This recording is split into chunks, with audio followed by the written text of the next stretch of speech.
cuacanya kemarau basah sekarang. Tapi alhamdulillah serayu bisa bertahan begini. Dari kelayuannya nggak ada kelayuan.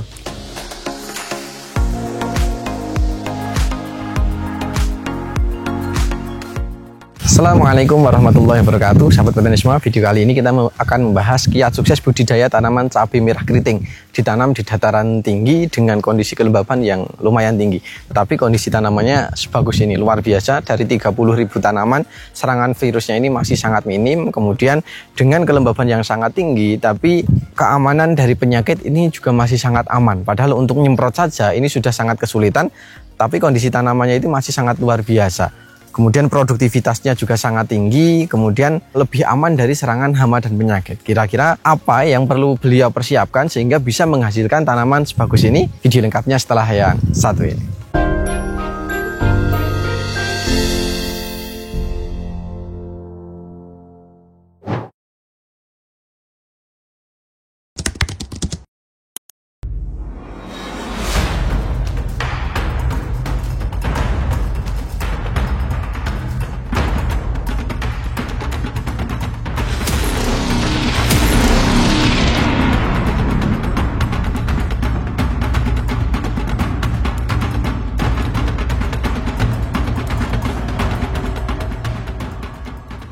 Oke, baik sahabat petani semua, di samping saya sudah ada sang pemilik lahannya langsung. Ini Pak Jajang ya Pak ya, yang dulu pernah kita jadikan narasumber. Dulu tanamannya juga bagus, tapi dulu itu tanaman cabai rawit. Kalau sekarang cabai merah keriting.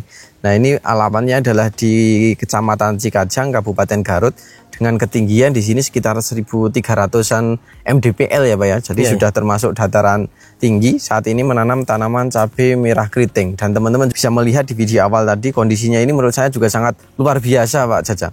Mungkin salah satu yang terbaik selama saya membuat konten. Hampir 5 tahun ini saya membuat konten, ini adalah yang terbaik gitu ya. Karena banyak aspek yang kenapa saya bisa mengatakan yang terbaik. Untuk di lahan ini sendiri Pak, ini untuk varietasnya apa ini Pak Jajang? Ini serayu tanam. Cabai serayu? Iya, serayu. Cabai serayu baru pertama kali ini menanam atau sebelumnya sudah pernah Pak? Sebelumnya udah tanam 2 kali lah, yang sama kentang. Gak bagus dari sama kentang, tutup sama kentang. Apalah, tanam lagi yang tunggal gini. Tapi pertumbuhannya biasalah, enggak seperti ini. Saya juga kaget, ini lebih bagus dari kemarin. Perolahan pemupukan, perolahan tanah sama. Sama. Jadi kalau yang kemarin itu sudah bagus, ini nggak nyangka malah lebih bagus lagi. Iya. Ini nyalanya juga 2 kali sekarang. Yang kemarin cuma 1 kali. Berarti sangat bagus. Dulu pernah menanam, kondisinya bagus, kemudian penasaran maka diulang kembali. Dan ini dengan perawatan yang hampir sama, ternyata kondisinya jauh lebih bagus daripada yang sebelumnya. Kalau di lahan ini full serayu atau ada pembandingnya Pak? Ada pembandingnya, ada yang pembanding. Sebelah sana, ya. Tapi tetap bagusan serayu ini Pak? Kalau yang serayu bunganya nggak terlalu cepat rontok, yang pembandingnya ada rontokan lah, ada bunganya rontok gitu. Padahal perawatannya sama. Perawatan sama, kadang saya dilihat dari bawahnya penyemprotan dilebihin kan, kadang maunya saya bagus semuanya. Tapi tetap ada rontok bunganya itu yang pembandingnya. Jadi ini di lahan yang sama, perawatannya sama, bahkan malah kadang dilebihkan untuk perawatannya. Itu kendalanya di kerontokan bunga ya Pak ya? Rontok bunga sama itu tripnya. Tripnya lumayan lebih bandel itu yang pembanding. Padahal itu di pengobatannya sudah dilebihkan. Di penyemprotan kan kadang ini mah cuma 1 kali, ada sisa kesana kan. Tapi ada perbedaannya jauh lah. Ini mah cuma 1 kali nyemprot ke, itu kadang-kadang ada sisa kesana kan. Itu berarti penyemprotannya lebih banyak, tapi di tripnya, di keriting daunnya itu lebih parah sana jadi kurang mudah untuk sembuh. Jadi kalau untuk ketahanan terhadap keriting daun ini lebih tahan berarti ya Pak ya? Kalau serayu lebih tahan. Lebih tahan. Kemudian di pembungaannya tadi juga Pak Jajang ini sudah mengatakan tidak mudah rontok. Sementara yang sana itu mudah rontok. Perawatan juga sudah dilebihkan Pak ini. Kalau keperawatan kadang-kadang sama juga dilebihan. Nah, pinginnya bagus semuanya kan. Berarti kalau kesimpulannya, berarti kalau untuk varietas itu benih itu juga berpengaruh ya Pak ya? Berpengaruh, terlalu berpengaruh kalau bibit.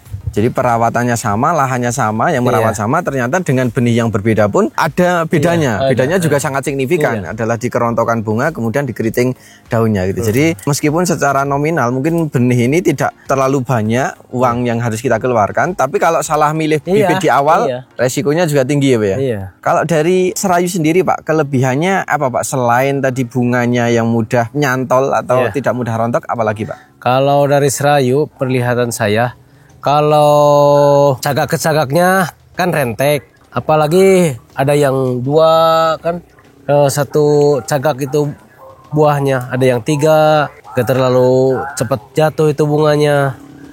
Jadi jarak antar ruas batangnya itu Pak ya. Jarak ruas antar batangnya itu pendek. Kemudian tiap ruas itu buahnya ada yang 2, ada yang 2, ada yang 3. Banyak yang double gitu ya. Iya, yang doublenya. Jadi dari segi produktivitas tentu saja lebih tinggi ya Pak ya. Kadang ada Pak yang bunganya banyak tapi rontok. Iya, kalau rontok kan nggak terpanen sama saya. Nggak jadi pemeliharaan terus. Ya, jadi kalau ini bunganya banyak, kemudian angka keberhasilannya tinggi, kemudian di setiap ruas itu buahnya banyak yang double, bisa 2, bisa 3 gitu. Kemudian yang menarik juga ini cabangnya juga 3 ya Pak ya. Kadang tidak jadi cabang ya, tapi ada cabang W gitu. Jadi kayak gini, ini langsung 3. Cabangnya yang 3. Cabangnya itu 3 dan ini lebih kuat. Ini kelebihannya. Salah satu kelebihannya juga batangnya 3 kemudian ruas antar batangnya ini juga pendek. Di tunas airnya juga lebih banyak atau gimana Pak? Iya, banyak tunas airnya, lebih banyak. Tunas airnya lebih banyak, perawatannya lebih mudah, kemudian buahnya juga lebih banyak. Kalau dari segi kualitas buah yang dihasilkan bagaimana Pak? Kan kalau kualitas kan serayu mah lebih nggak terlalu besar lah buahnya. Kalau pasar pinginnya yang lancip-lancip gitunya, kalau pasaran kan nggak, itu lebih buahnya keritingnya itu ya. Iya, lebih keriting itu buahnya. Jadi kalau untuk buah juga ini disukai pasar berarti Pak? Iya. Jadi diameternya ini tidak terlalu besar. Kan kalau ini serayu kan banyak bijinya dalamnya. Itu kalau untuk pasaran suka dia. Jadi isinya ini lebih padat sehingga rongganya itu lebih sempit, kulitnya lebih tebal sehingga lebih tahan terhadap daya simpan. Kemudian petani juga lebih suka karena kalau isinya lebih banyak bobotnya lebih berat. Lebih berat itu ya. Jadi petaninya suka, pembelinya juga suka gitu. Dan ini teman-teman juga bisa melihat geratannya atau yang dimaksud Pak Jajang itu kalau yang mulus. Mulus itu biasanya rongganya terlalu besar, isiannya sedikit. Biasanya daya simpannya itu cepat. Kalau gembos ya Pak ya. Gembos, kalau merahnya cepat layu lah. Cepat layu gitu kalau ya. Udah merahnya cepat layunya. Kalau bijinya yang banyak keras itu buah, nggak cepat layu tuh. Betul. Nah, jadi ini di buahnya juga lebih tahan simpan ya. Jadi dari segi tanamannya juga unggul, kemudian dari buahnya ini juga alhamdulillah unggul. Intinya diterima dan disukai di pasaran. Kemudian Pak Jajang juga tidak hanya kali ini untuk menanam cabai merah keriting, apa juga ada Pak di lahan lain yang mencoba membandingkan antara cabai serayu ini dengan varietas lain juga? Iya. Saya juga coba yang lahan di sana ada, yang bukan di sini. Pada ketinggiannya, kalau pemupukannya sama, penyemprotan sama, tapi pertumbuhannya beda. Bedalah hampir 20 sentian tingginya sama serayu. Padahal lahannya sama, perawatannya sama. Kan bibitnya juga serayu mau udah dipinggirin saya dari persemaian. Kalau itu dibagusin saya kan mau percobaan, tapi disuruh bandingkan, bukan membanding-banding sama produk yang lain ya, tapi di lahan beda pertumbuhannya. Ya, jadi dari benihnya sebenarnya sudah tidak terlalu diprioritaskan, sudah dikesampingkan, dicoba ditanam dengan perawatan yang sama, lahan yang sama, yang merawat sama, tapi perbedaan pertumbuhan hampir 20-an senti, Pak. 20 sentian pertumbuhannya tingginya. Berarti kemungkinan ini untuk waktu panennya juga bisa lebih cepat ya, Pak? Iya, kalau pertumbuhan cepat kan lebih cepat itu panennya. Karena pertumbuhannya cepat, biayanya jadi mungkin lebih hemat, kemudian panennya lebih cepat. Banyak untungnya berarti Pak. Jadi untuk menanam serayu ini memang untuk saat ini bisa dikategorikan lumayan untuk direkomendasikan berarti Pak. Iya. Jadi dari Pak Jajang sudah menyampaikan keunggulan dari serayu ini. Kemudian kalau dari segi layu dan busuk batang Pak, biasanya kan kalau saya melihat ini sebelum kita bahas lebih detail, ini kan dataran tinggi, kemudian jarak tanamnya juga lumayan rapat. Tapi kalau saya lihat kelayuannya juga masih aman ini Pak. Ini kalau kelayuannya alhamdulillah aman lah. Posisi tanam dekat saya sama ini. Kan tadi kirain cuaca kan mau kemarau. Tapi cuacanya kemarau basah sekarang. Tapi alhamdulillah serayu bisa bertahan begini. Dari kelayuannya nggak ada kelayuan. Dari keriting pucuk ya.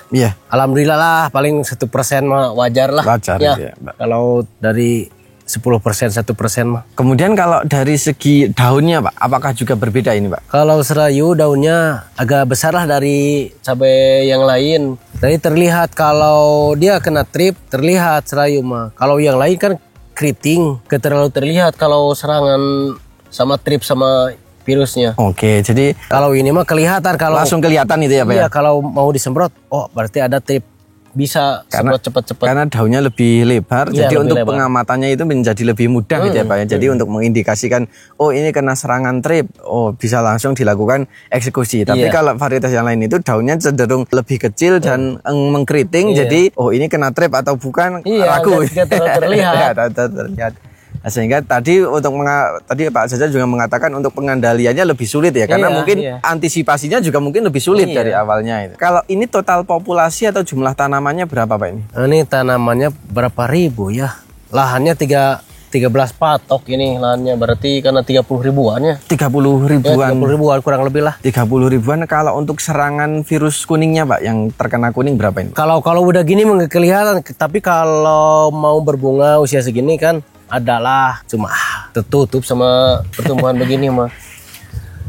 Nggak kelihatan Pak? Iya, nggak kelihatan Nggak kelihatan. kalau sudah bertumbuh. Jadi gini. mungkin tapi ini ada mah ada. Ada itu ya. mah ada. Tapi tertutup ya Pak ya? Iya, tidak menutupi lah. Ada Berarti- mah ada, tapi udah begini udah tertutup lah. Berarti karena persentasenya itu kecil Pak. Iya. Kalau banyak kan nanti tetap terlihat gitu ya. Iya. Tapi karena ini persentasenya kecil, kemudian kuning itu juga ada pas awal pecah pang atau mau berbunga gitu. Jadi sekarang mungkin sudah tertutup Iya, dengan yang iya. hijau gitu. Jadi kalau teman-teman melihat hampir seperti tidak ada kuningnya. Iya. Toh mungkin kalau ada mungkin dari 30 ribu tanaman itu mungkin seratusan Ya, 100 Tanaman. pohonan. Iya, 100 pohon ada. 100 pohonan mungkin gitu ya. Tapi kalau dilihat sekarang secara sekilas itu tidak ada. Tapi kalau nanti teman-teman melihat seperti ada yang kuning itu bukan tanamannya yang kuning tapi pengaruh cahaya. Tadi saya coba mengambil juga, kadang kayak ada yang terlihat kuning itu tapi di cahayanya. Kalau melihat secara mata secara langsung ini Mata telanjang. mata telanjang ini benar-benar hijau ya Pak ya. Dan menjadi pusat perhatian sepertinya. Ini lahannya juga di pinggir jalan. Mungkin banyak orang yang main ke sini juga Pak. Iya, iya. ada yang tanya-tanya ini bibitnya apa gitu. Oke, dan ini alhamdulillah sampai saat ini Pak Jajang puas berarti ya Pak? Iya, alhamdulillah. Ini belum panen Pak? Belum, ini paling 1 bulanan lagi lah panennya. Tapi pinginnya cepet-cepet harga gini mah. Sekarang harganya di harga berapa ini Pak? Kemarin yang petik ada yang 50, ada yang 55 kemarin. Turun lagi, naik lagi kan nggak terlalu, kalau turun juga nggak terlalu jauh lah. Jadi ini Tapi udah harga udah 50, 45 udah bagus harga cabai. ini udah nggak sabar ini Pak. Kalau boleh tahu ini umurnya sekarang berapa ini Pak? Ini umurnya paling berapa bulan ya? Sudah 4 bulan atau baru 3 bulanan Pak? Baru 3 bulan setengah Paling paling. 3 bulan, 100-an hari berarti Iya. ya Pak. Berarti kalau di sini rata-rata panen itu di usia berapa hari Pak? Gak tahu saya mah perhitungan panen mah. Merah ya, petik aja itu ya Pak. Petiknya petik merah di sini mah. Oh, petik Kalau merah ya, nggak Pak? petik hijau. Pasarnya adalah pasar yang Pasar dipetik merah. merah gitu ya. Iya. Jadi di sini merah ini umurnya baru 100-an hari. Belum ada yang merah memang ya Pak Iya, ya. Jadi iya, nanti mungkin di 4 atau 5 bulan mungkin baru ada yang merah. Dan Pak Jajang ini sudah tidak sabar karena harganya di kepala 4 ini Pak ya. Iya. Oke, tapi secara keseluruhan berarti sampai sejauh ini untuk tanam serayu ini puas ya Pak ya? Alhamdulillah puas lah segini mah. Ya mungkin itu sahabat petani semua terkait dengan benih yang beliau gunakan. Ternyata menurut pengalaman beliau benih itu memiliki peran yang sangat signifikan. Karena ini coba dibuktikan di lahan yang sama di sini. Itu pertama di ketahanan atau di keamanan atau di pertumbuhannya. Kemudian yang kedua adalah di kerontokan bunganya. Ini lebih tahan, keberhasilan bunga buahnya lebih tinggi. Kemudian perluasnya ini buahnya juga double, ada yang 2, ada yang 3, kemudian meskipun juga yang 1 juga banyak juga gitu. Tapi yang menarik adalah di cabangnya. Kalau biasanya kita akan mengatakan cabang Y, tapi kalau ini adalah cabangnya W. Iya, iya, iya. Kan cabangnya Iya. 3 ya Pak. Kalau varietas yang lain kan Dua gini ya, Pak. kata. Ini mah ada yang 3 gini Iya. cabangnya. Itu saya juga tadi heran, cabangnya kok bisa kayak gini gitu, bentuknya 3 gitu. Padahal yang lain itu umumnya gini ya Pak Iya, ya? umumnya 2. Nah, tentu saja karena seperti itu kan nanti potensi buahnya kan Iya, lebih banyak lebih ya. banyak, iya. Lebih banyak. Kemudian dari segi daun itu ternyata lebih lebar. Ini menguntungkan ketika pengamatan terhadap serangan trip. Jadi kalau terlihat ada serangan atau tidak itu sudah bisa langsung terlihat itu. Tapi kalau varietas lain karena daunnya sempit, ada keritingnya juga Nggak terlalu terlihat. tidak terlalu terlihat itu. Kemudian dari segi buahnya ini alhamdulillah juga diterima oleh pasar karena alasannya pertama karena diameternya itu sedang, tidak terlalu besar. Yang kedua ujungnya runcing, kemudian keriting, ada geratan-geratannya tidak terlalu mulus. Karena kalau terlalu mulus itu biasanya isinya itu lebih sedikit sehingga rongganya itu lebih besar sehingga kurang tahan terhadap daya simpan ya Pak ya. Kemudian dari serangan layu alhamdulillah di sini aman busuk batang juga aman padahal kelembaban menurut saya ini sangat tinggi. Kemudian dari serangan virus presentasenya juga di sini masih sangat minim. Ini dari sekitar 30.000 tanaman. Mungkin kalau untuk mencari 100 yang terserang virus kuning juga lumayan sulit. Apalagi kalau sekarang ini tidak terlihat kuningnya ya Pak. Iya. Mungkin itu jadi menurut Pak Jajang varietas ini juga memiliki peran yang sangat penting gitu ya. Bibit itu tidak boleh tidak bisa dikesampingkan ya Pak ya. Boleh sembarangan. Salah dari awal fatal kan. Fatal gitu ya. Karena di sini ternyata perawatannya sudah lebih diekstrakan yang varietas yang lain. Varietas lain itu kalau nyemprot sisa tambahkan ke situ. Tadi kalau tidak salah juga nanti untuk perawatan juga sudah dibedakan, tetapi hasilnya tetap masih beda gitu. Dikerontokan, kemudian di serangan tripnya itu juga lebih parah. Mungkin itu di video pertama ini kita akan mencoba menyambung di video yang kedua. Video yang kedua itu akan lebih fokus pada persiapan lahan dan perawatan. Karena yang sangat menarik ini di kelembaban ini kalau tidak salah setiap lubang itu isinya 2 tanaman. Jarak tanamnya itu sekitar 30 cm. Kemudian jarak antar bedengnya ini hanya sekitar mungkin 30-an cm juga. Jadi kalau untuk nyemprot ini sudah sangat sulit. Tapi kondisi tanamannya ini masih sangat aman dari serangan hama dan penyakit. Kira-kira apa yang Pak Jajang siapkan? Karena menurut cerita beliau itu petani sekitar sudah banyak yang mengeluhkan terkait dengan kelayuan, kemudian busuk batang. Tapi di sini masih sangat aman. Kira-kira perawatannya seperti apa? Video lengkapnya insya Allah akan kita bahas di video kami yang kedua. Mungkin itu dulu. Terima kasih. Semoga video ini bermanfaat. Dan apabila video ini bermanfaat, jangan lupa klik like, comment, share, dan jangan lupa subscribe untuk tidak ketinggalan info terbaru dari kami. Terima kasih Pak Jajang. Ya, sama-sama. Terima kasih sahabat petani semua. Salam mitra bertani Indonesia. Wassalamualaikum warahmatullahi wabarakatuh. Waalaikumsalam. Dan sampai jumpa di video kami selanjutnya.